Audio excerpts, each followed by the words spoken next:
Perkenalkan, saya Ovana Turibowo, ASN dari Badan Meteorologi, Klimatologi, dan Geofisika atau BMKG. Sebagai pelayan masyarakat, seorang aparatur sipil negara dituntut untuk tidak hanya sekedar datang bekerja, melainkan mengabdi dengan sebuah nilai dasar yang kuat, yaitu berakhlak. Bagi saya, berakhlak bukan sekedar slogan yang harus dihafal, melainkan fondasi kita dalam melangkah dan mengambil sebuah keputusan. Untuk memahami bagaimana nilai-nilai ini bisa membawa sebuah perubahan yang masih nyata, kita tidak perlu mencari contoh jauh-jauh. Kita bisa belajar dari salah satu tokoh reformasi pelayanan publik terbaik di Indonesia, Bapak Ignatius Jonan. Mari kita mundur sejenak ke masa sebelum tahun 2009, di mana perkeretaapian kita saat itu identik dengan kata kumuh, tidak aman, dan sering terlambat. Kita tentu ingat pemandangan penumpang yang berdesakan hingga harus bertaruh nyawa naik ke atas gerbong kereta. Namun, di tangan Bapak Ignatius Jonan sebagai Direktur Utama PT KAI saat itu, semuanya berubah total. Beliau membuktikan bahwa birokrasi dan perusahaan milik negara bisa bertransformasi menjadi sesuatu yang modern, profesional, dan sangat memanusiakan manusia. Mari kita bedah bagaimana sepak terjang beliau sangat mencerminkan ketujuh nilai dasar berakhlak. Pertama, berorientasi pelayanan. Bapak Jonan selalu menempatkan kenyamanan pengguna jasa di atas segalanya.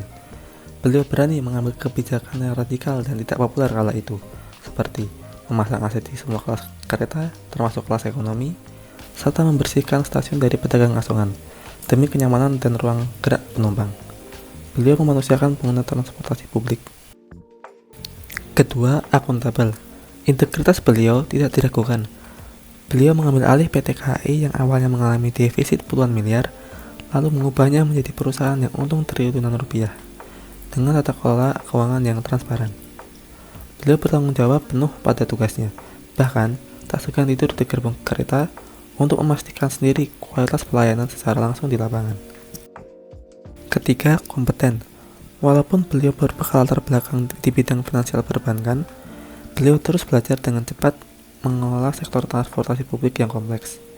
Hasilnya nyata, beliau berhasil merombak sistem tiket kertas yang rawan pencalonan menjadi sistem etiket modern yang jauh lebih efisien dan tertib.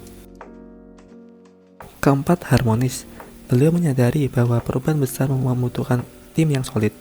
Oleh karena itu, beliau sangat memperhatikan kesejahteraan pegawainya. Beliau menaikkan gaji karyawan secara signifikan, memperbaiki fasilitas istirahat masinis, dan menciptakan lingkungan kerja yang kondusif agar pegawai terhindar dari korupsi dan bekerja dengan penuh dedikasi. Kelima, loyal.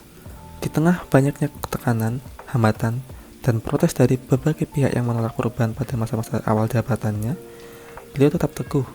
Beliau loyal pada kepentingan negara dan masyarakat luas, menempatkan kemajuan bangsa di atas kepentingan golongan tertentu. Keenam, adaptif. Menghadapi era digital yang mulai berkembang, beliau tidak menutup diri. Beliau mendorong KAI untuk terus berinovasi dan beradaptasi dengan meluncurkan aplikasi KAI Akses. Beliau mengubah wajah stasiun menjadi modern dan relevan dengan kebutuhan zaman. Dan ketujuh, kolaboratif. Dalam menertibkan stasiun yang saat itu semerawut, beliau tidak bisa sekedar bekerja sendiri.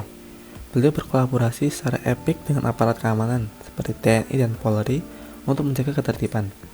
Beliau juga menggandeng minimarket dan berbagai mitra retail untuk memperluas kanal penjualan tiket dan memberikan kemudahan akses bagi masyarakat.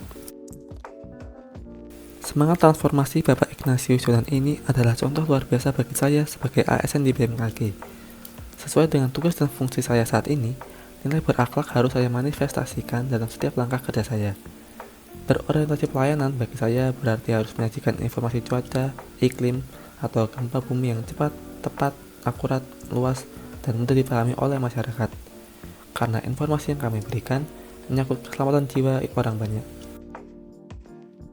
Kompeten dan adaptif berarti saya harus terus belajar, berinovasi, tidak gagap teknologi, dan mampu mengoptimalkan peralatan observasi modern untuk memberikan peringatan dini yang lebih baik dan tepat.